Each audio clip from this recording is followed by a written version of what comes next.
Hey y'all, this is Dr. Joseph Hammer, and in this video, I wanted to unpack some hidden curriculum of graduate school. Specifically, this video will be around how to practice diplomacy when you're giving feedback to faculty members about the course, the graduate level course that you're taking from them.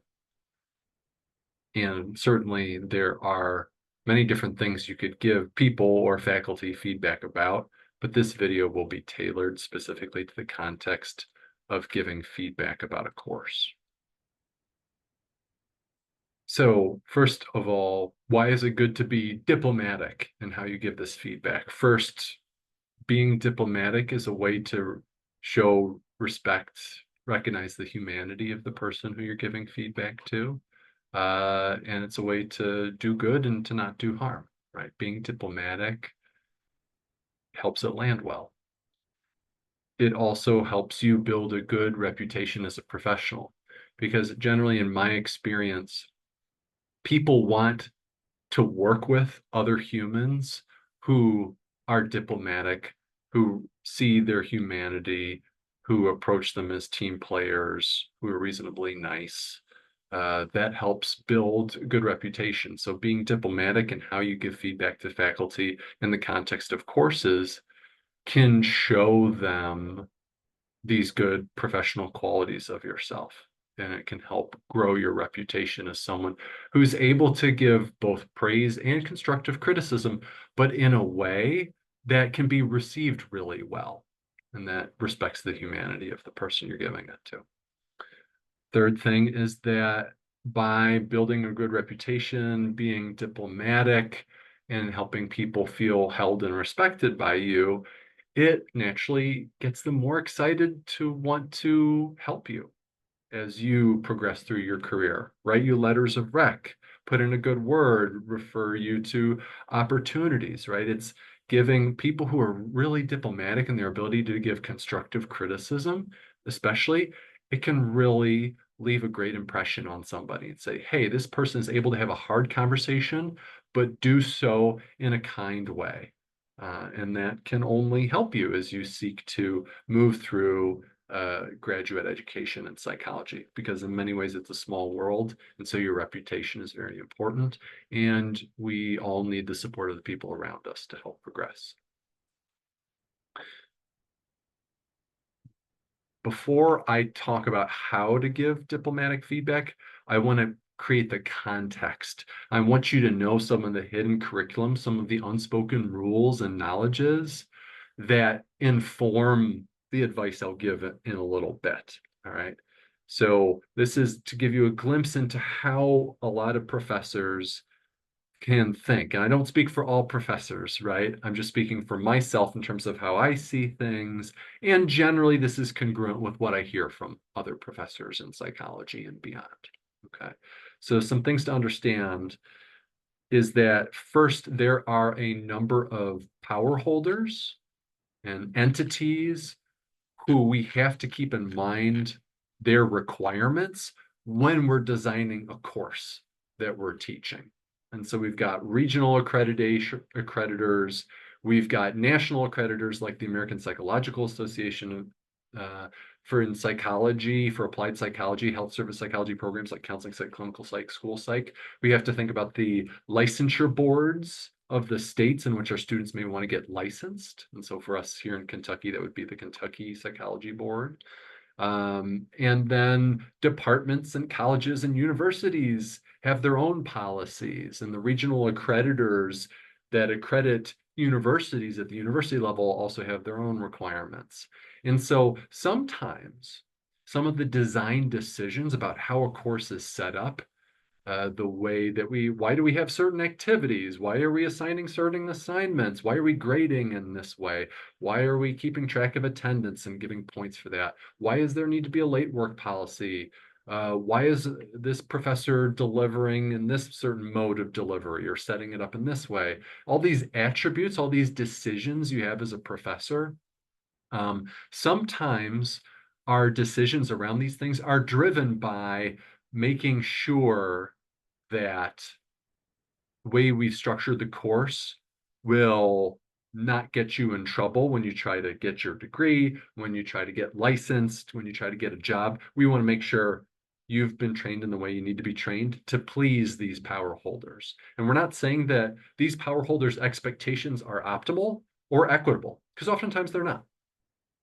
But we are saying that we need to ensure you can earn your degree, be eligible to get into a future doc program if that's what you're trying to do, be competitive for pre-doctoral psychology internship. So if you're in counseling, clinical, or school psych, you want to get an accredited internship is your last thing before you get your PhD or PsyD. You have to be competitive for internship to get that, to be eligible for licensure, to be competitive for the types of jobs, all that stuff.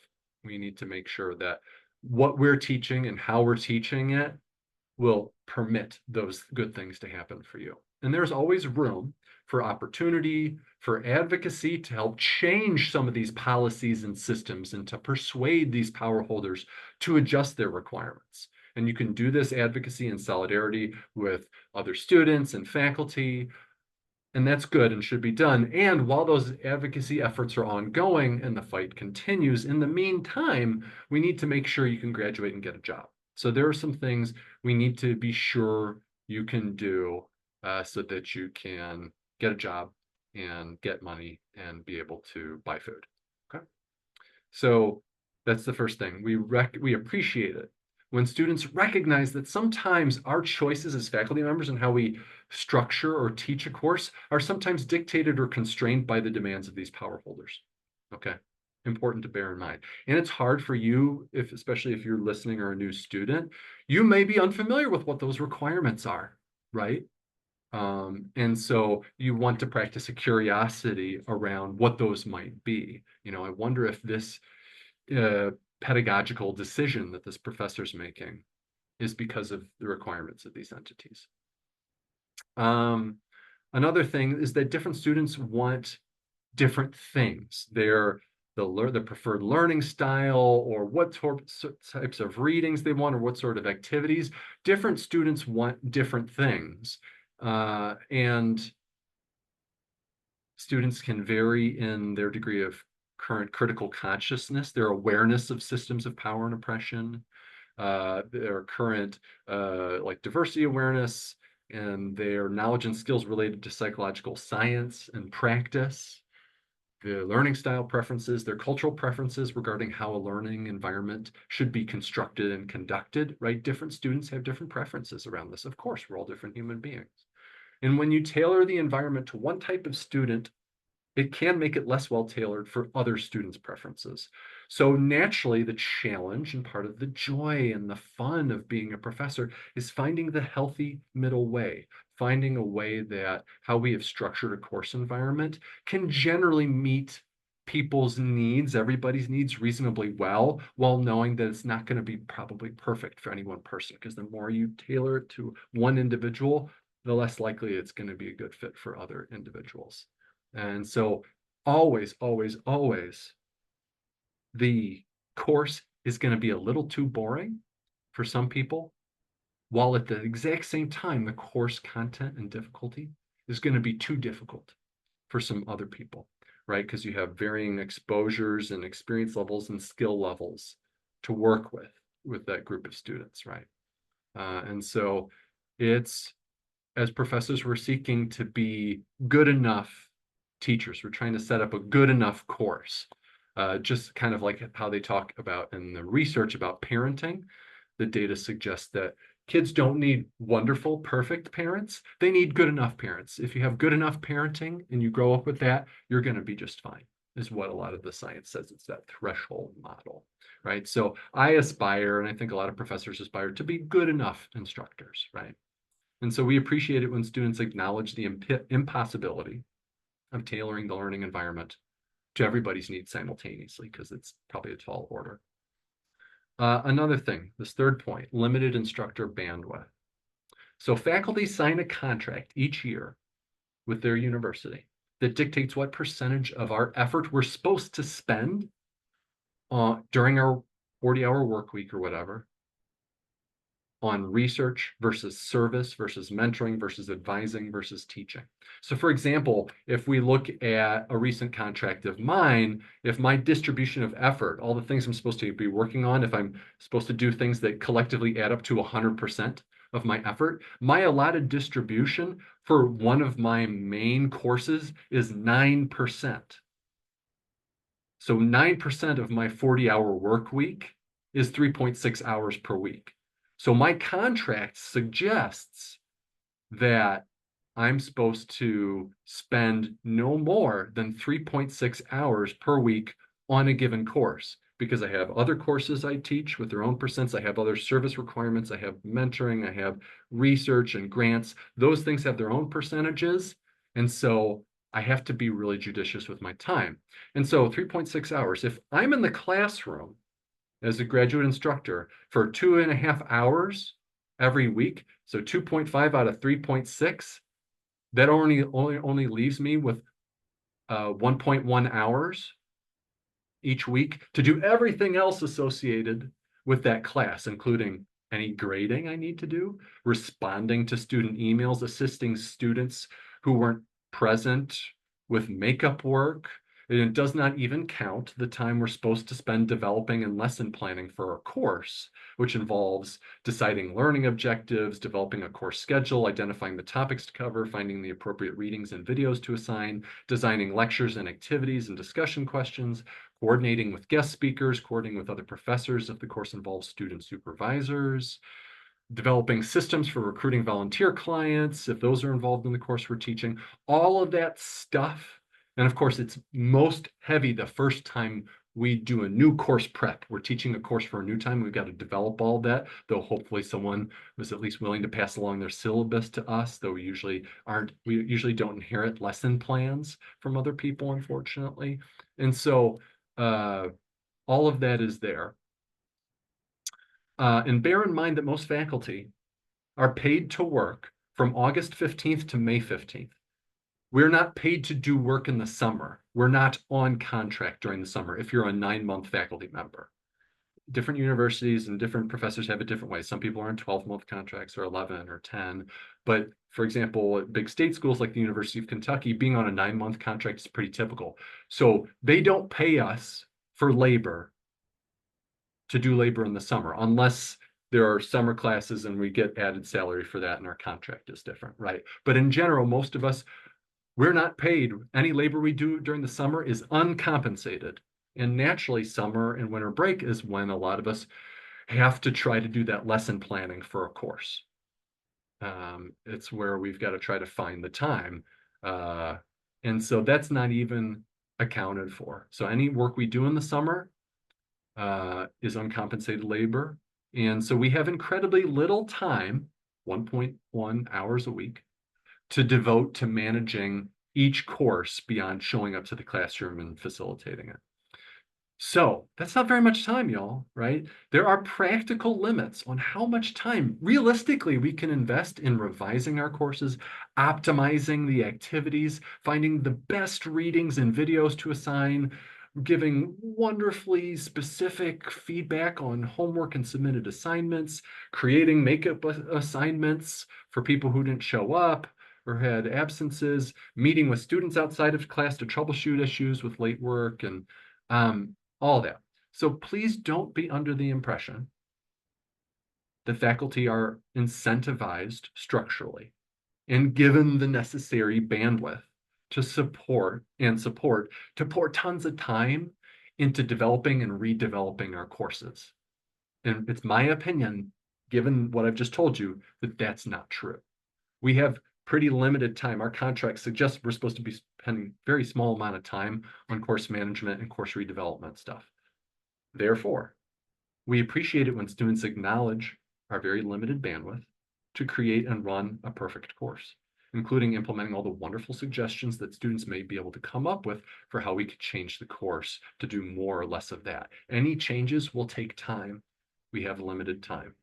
Again, in practice, you will see a lot of professors violate work-life balance to pour in more time than we should, because of course we want to create a good teaching experience. for you all, most of us, right? I would hope. And so in practice, a lot of us find other places, steal time from other things, less time with our family, less time sleeping, whatever, right? So in practice, a lot of us find the time to implement the things, but just, keep this context in mind. Lastly, that fourth bullet point, teaching is a skill learned over time. Many of us have been providing psychological services, doing research, navigating the challenges and scarce support resources in higher education, mentoring and training and teaching students. A lot of us have been doing this for years, right? We've learned a lot about what's possible, what's not possible, what is good practice, and what is bad practice when it comes to these domains, including how to teach a diverse group of students in a given course. And we've tried many things, found some things that tend to work well in the classroom, some things that tend to work poorly or just not feasible given our resource constraints that I mentioned. And we've learned a lot about the hidden curriculum of how to help a group of students learn what they need to learn so they can survive at their clinical practicum sites, pass their exams, get internships, survive licensure exams like the EPPP, and have an attractive enough CV to get a job, right? Teaching is its own separate skill. And some of us, when we were grad students, some of us got some direct teaching in how to be a good teacher.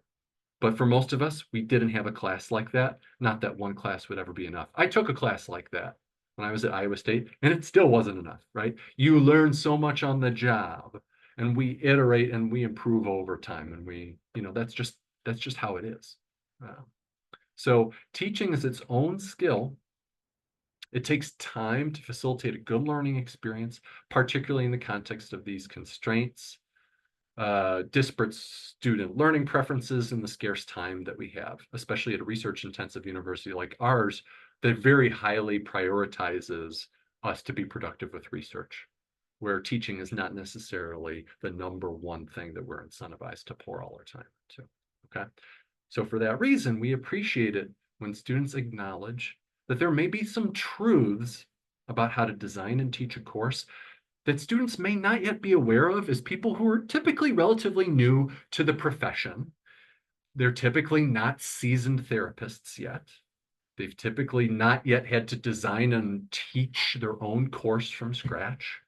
And students are generally not experts on teaching best practices and praxis and pedagogy, whereas the average faculty member is likely to have more of that experience at this point in their professional careers, right? So there are some things that we have learned about what's good and not good about teaching that students typically have not had the chance to learn. There's an expertise gap, and that's normal and natural and healthy, right? But that's important to keep in mind for some things I'm going to talk about next. So here are some good Socratic questions to consider, to answer in your own head before you give feedback to a professor about their course. Now, a lot of these principles are true for any sort of feedback to professors about anything or to people generally, but again, it's tailored to courses, right? So that's what this is designed to focus on mostly, especially given the context I just gave you previously. So let's imagine a scenario. You're a counseling psychology faculty member or a clinical psych or whatever, you're a psychology faculty member. You've navigated all the aforementioned challenges of putting together a course. You've created a decent syllabus and lesson plan. You filled it with activities and course assignments that are designed to help students be challenged, to learn, to grow, to do so in a community, a diverse community of students.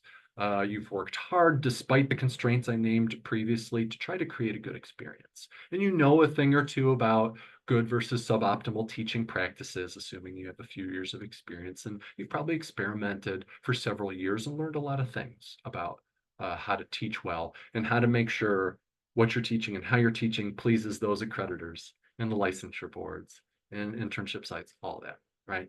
So imagine, put yourself in the shoes of the teacher. Now imagine how it feels for you as the teacher when your students give you constructive criticism about the course. Okay, that's the mindset. So here are some things to consider.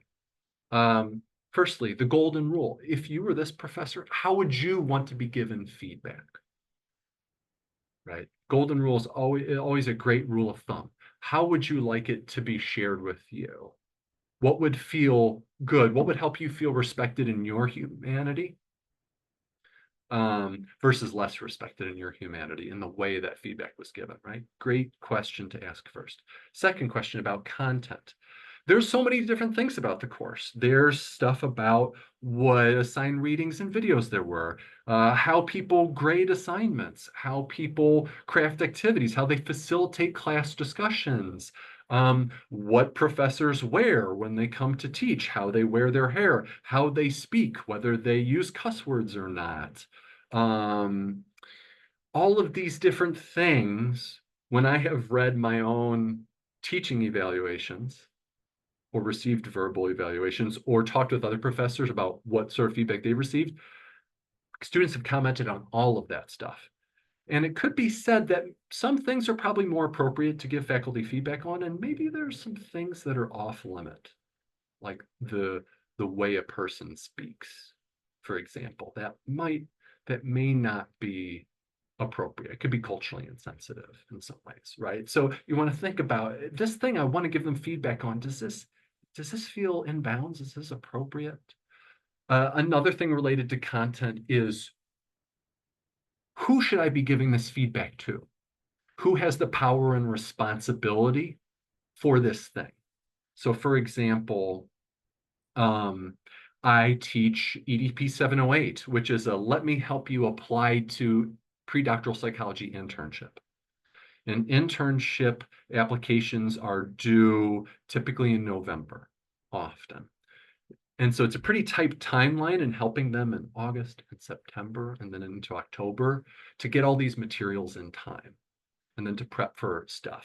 And so if a student was to give me feedback and say that, like, hey, these timelines for getting these materials ready is too brutal, you need to change the syllabus to change that up. There might be some ways in which I can adjust some of that, but some of this decision has already been made for me because these deadlines have been set by these internship sites and by the APIC consortium that helps organize the whole application process, right? So sometimes, like these accreditors, these licensure boards, these multiple power brokers, sometimes they dictate some of the structure of the course, right? And so when you're thinking about giving a professor feedback, you want to ask yourself, does the professor have power and authority to change this thing? Like, is within their power? And a lot of times it is. Absolutely. Or at least there's some part or some facet that the professor can address. In which case, great, give them that feedback. But just be mindful that there are some things where the professor has constraints, given what I talked about earlier in the context. There's some things that the professor may not be in a position to adjust, at least in a huge, substantial way. And that's just good to know, right? You don't want to, I don't like the violence of this phrase, but the framing of like, don't shoot the messenger or don't attack the messenger in some ways can apply in a case like this. So just, we want to practice mindfulness around that. About process, man, you all know, especially if you've had a therapy or counseling techniques 101 course or a basic active listening skills course, you know how important how you say a thing is. It's not just what you say. In some ways, even more, it's how you say it, right? You can have two different people who give the same content feedback, but it's delivered in two different ways, and it lands much differently. In one case, the receiver can feel respected in their humanity. In the other case, the person can feel belittled, right? Now, we want to be diplomatic because of the benefits we talked about on the first slide, right? It's good for everybody when you're diplomatic. And so what would it look like to be diplomatic process-wise? How can the way we phrase things channel that diplomacy? How can our tone of voice, our paraverbals, communicate a warmth and humility and respect and a care for the person we're giving the feedback to? How can our nonverbals, closed off, angry, agitated versus more open, collaborative, gentle, warm? How does that shape the message? And related to these things is the emotion that you channel and display. Now, let me be clear at this point that there's this concept called tone policing, which is a thing that when someone has been harmed and they feel difficult feelings about that harm, and then try to express to say, hey, I don't like that you did this harmful thing. In cases like that, like microaggressions, for example, of course, it's important to not get stuck on trying to tone police that person from setting boundaries and from pushing back. That's healthy and appropriate, of course, right? But not every piece of feedback is about a way that someone's done harm. There's the more everyday feedback, and a lot of times feedback about a course is the everyday feedback, right? And so we do arguably have a responsibility to manage our paraverbals, our nonverbals, and the emotion we channel and how we give feedback, because human to human, we know how empathetically attuned generally we are to each other, right? And how much people's emotions impact us. And so you want to think about the impact of how that's delivered. And so if you could deliver something in a heated way or a more calm way, and you have the bandwidth and it feels okay to choose either of those options, I would choose the option where you can be a teammate and you can show care, right? Timing, when to give it. Uh, Generally, professors will ask for mid-semester formative feedback. Hey, how's it going? Any suggestions, anything you want to put on my radar? And then there's summative feedback at the end, usually in the form of an anonymous online teaching evaluation, right? Those are designated times for feedback. Those are good times. I hope that professors always solicit that formative mid-semester feedback. That's a good practice. But then, of course, some professors may solicit more often, or they may not. And so students then have a choice. When a professor's inviting feedback, wonderful, give that feedback, right? When a professor's not inviting feedback, you have a choice to make. You can say, do I wait for the mid-semester formative or the end of semester summative? Or does this feel really time sensitive? And I would think this professor would want to know this now, sooner rather than later, right? Just think through that, ask yourself, because because you don't, if something is timely and pressing, it's good to be able to give that feedback, but you also want to be mindful that if y'all are doing an activity and there's a learning objective and you're on a time schedule and you're trying to get something done, I've noticed can happen sometimes is students will kind of will stop the activity and then we'll get into a feedback mode because it's feeling really pressing for the students. But then sometimes we can get stuck there in a way that then we spend all our time on that, but not on like the important activity and lesson and the learning that was to be had during the activity, right? So there's a balance, there's a middle way, of course, but we just want to be mindful of that. So if you're chronically shutting down the planned lesson plan to give constant feedback to professors, that may or may not be the most effective way to get what you want as the feedback giver. Okay. Venue, closely related to timing. Where to give it? Is this something you give on this summative evaluation anonymously at the end? Is it something you show up to office hours and tell them about in person? Is this something you say in front of all the other students in the class, right? Depending on the feedback, certain pieces of feedback and depending on certain timings, some venues may be more appropriate than others, right? So you just want to be mindful of that. If the impact of our giving feedback has the effect of publicly shaming the person in a way that they lose face, and there was maybe a different way to give that feedback in a way that was non-shaming, that may be something to consider, right? Because when we shame a person, us humans, we're less likely to want to help or be responsive to that person when they've shamed us, right? And sometimes, of course, like any human beings, some professors, even when feedback is given appropriately, will have a shame reaction, and that's their stuff, right? They have some things they need to work through. There's some personal development the professor needs to do. I myself have had to do some of that, and I'm sure we'll continue to have to do some of that personal feedback, where sometimes the student gave feedback in a reasonable way, but just for whatever reason, I was it was kicking up some feelings for me. It was connecting to something. I was having some countertransference or something. And so just we want to be mindful of that.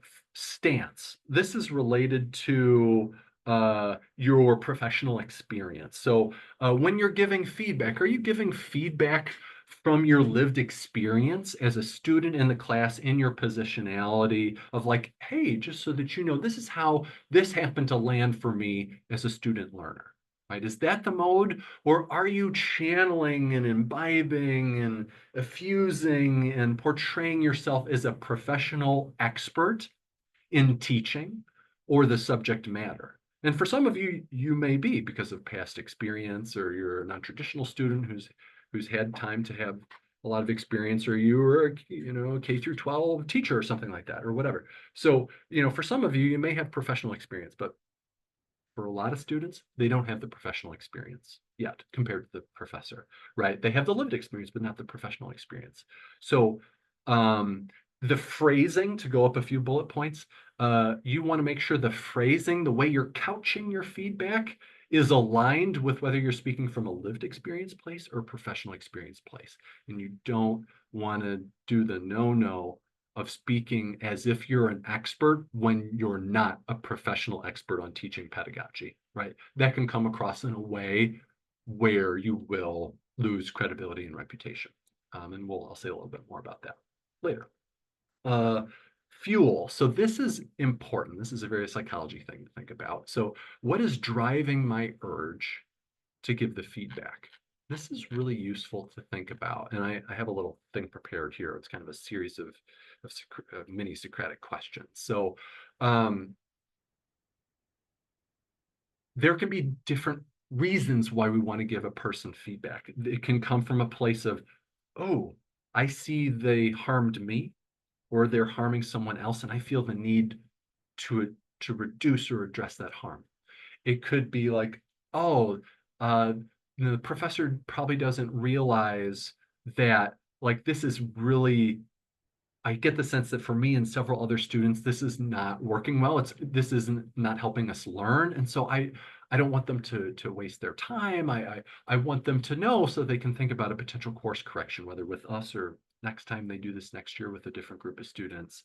Um, or sometimes, especially in graduate school in psychology, in health service psychology, where we're learning these applied skills in a high pressure environment where the imposter syndrome and the anxiety can be intense of learning and practicing these skills.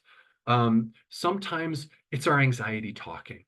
We feel like imposters, or we feel really challenged. And the way in the moment that we're seeking to metabolize that anxiety, deal with that anxiety, is to give critical feedback to the supervisor, to the teacher, right? And so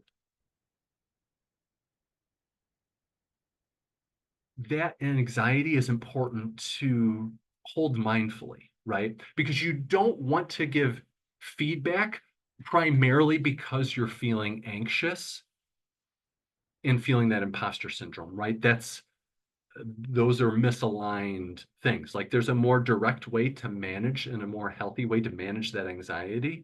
And it may not be giving the instructor feedback, particularly if the feedback is misplaced or not particularly good or sound, which can sometimes happen when the main fuel is anxiety because it feels really challenging learning this new material. Okay. Is there anything else I wanted to say about this?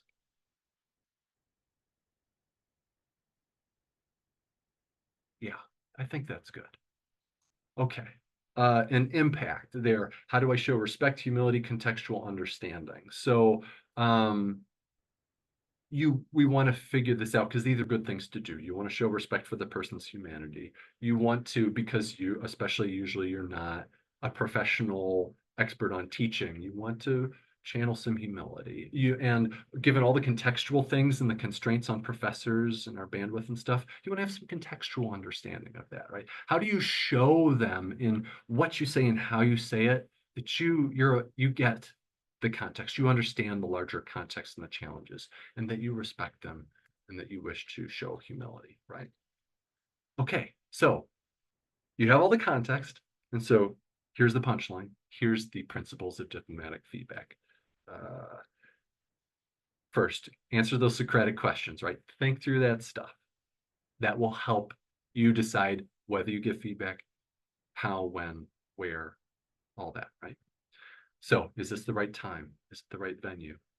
Am I operating on the right fuel here? Or is this about me and my stuff more than about like truly it's so important that the professor gets this feedback because it will just make everybody's experience better, right? So is it the right time for this? Is it the right content that I'm going to be talking about? Am I ready to own my positionality, right? That's what I said on the prior side about like my lived experience as a student or my professional experience as a person with professional expertise and experience. Where are you speaking from? What's your positionality? And how will you align your message with that positionality? Another thing is prioritizing effectiveness. And this gets into that idea of intention versus impact, right? I generally assume that most human beings have good intention, but they vary in the impact, how a thing lands. And so even when people mean well, uh, they can still do harm, or they can still be ineffective, right? And so we want to prioritize effectiveness. And so what would it look like? How, in your range of options, what would it look like to prioritize effectiveness? How can you shift what you say and how you say it to maximize effectiveness, to package it well?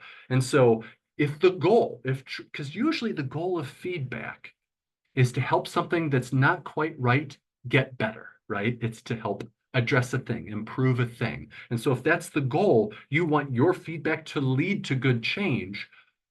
What about the way that you say it and what you say will make that more or less likely that the professor can hear what you're saying, can sit with what you're saying, cannot get caught up in a whirlwind of anger, shame, anxiety, sadness, whatever, not get distracted with that stuff, but really hear what you're saying and then act on it, right? Feel excited, feel thankful for the feedback and how it was given, and feel excited to make an adjustment. Wow, what a gift you just gave me, student, right? How can you, in the way you give that feedback, entice that reaction from a professor, right? Because if your goal is to be effective and diplomatic and help it land well and to create that change, how can you make that happen? How can you help make that happen, right? And of course, it's a two-way street, right?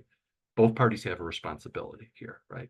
The student and the professor both have their sets of responsibilities in this feedback experience. What are the likely natural consequences? What's the impact going to be? I was talking about impact versus intention, right? So most professors, I think it's reasonable to expect professors that when feedback is given to them in a diplomatic way, I expect that the professor should be willing to consider that feedback, to seriously consider it, and to be able to implement and be willing and ready to put in the time to implement some of that feedback. Given constraints, you can't do it all, of course. But a good professor, in my view, should be able to iteratively improve a course and take and act on feedback. That's a reasonable expectation I think we all should have of professors, right? Now, it is true that there are some professors, because of their own stuff and their own hangups, won't be able to do that, which is a shame, because I think all professors should be able to receive well-given feedback and act on it. But humans are humans first before they're professors. And some humans who happen to be professors can't take feedback well, even when it's nicely given feedback, reasonably given, diplomatically given feedback. And that sucks. And so we just got to be honest with you, right? Sometimes there are some professors you just can't give feedback, unfortunately. Okay. There may be some other routes to accountability for that professor, like with the department chair or whatever. But that's the real world, right? Lastly, I'm going to wrap this up in 2 minutes. Give your feedback with humility. Don't be using should language. You should, you must, right? That's not really your place. We're suggesting we want to be circumspect. We want to, because we know about, now you know about, if you didn't already, all these contextual pieces, right? We want to be humble. We want to be tentative and curious with how we give feedback, because we, what is that quip? You're smart when you know all the things you don't know, right? There's a lot that typically students don't know about all the stuff behind the scenes. And so you want to channel that humility to recognize that you don't know everything ideally that you would know. And so sometimes what feels like a great piece of feedback may be difficult to act on or may not be a good idea to implement. But we wouldn't know. And that's okay. You don't have to know, but it means we should channel some humility and some tentativeness in how we give that feedback. And we want to be curious. I wonder if, right? That's curious, tentative language. I wonder if we could try this thing. Or I wonder if it would be possible to. I wonder how you would feel about, right? That's kind of, that feels more collaborative. It feels warmer, right? That warmth is good. Sandwich method, compliment, constructive criticism, compliment. I really like, Professor, how you do X. I wonder if it'd be possible to do something about Y. Again, really appreciate your thoughtfulness as a teacher, right? Sandwich method. And then collaborative, right? We are a learning community. We're trying to create a vibe. We're trying to be on the same team. The enemies and the injustices of the world, we have plenty of enemies to conquer out there. We don't need to make enemies of each other. We don't need to be at odds and competing. That's not good. There's too much other stuff to be stressed about, right? So we want to be on each other's teams if possible. And so how can you give this feedback from a place of love and care and teamwork? How is it clear that this feedback is about helping lift everybody up, enhancing everybody's experience? Because you want the professor to know so they can make good pedagogy decisions. If they're wasting their time on a thing, they can stop wasting their time. They can adjust. Good professors want to meet your needs as students to the best degree that's possible. And so, like, how can we all be on the same team? And so in the way that you give feedback, it should not be adversarial. It should be shoulder to shoulder, coming alongside of that person, just like a good therapist would with a client, right? And being collaborative. All right. Didn't think I could talk this long about that, but I knew as a professor and a perfectionist.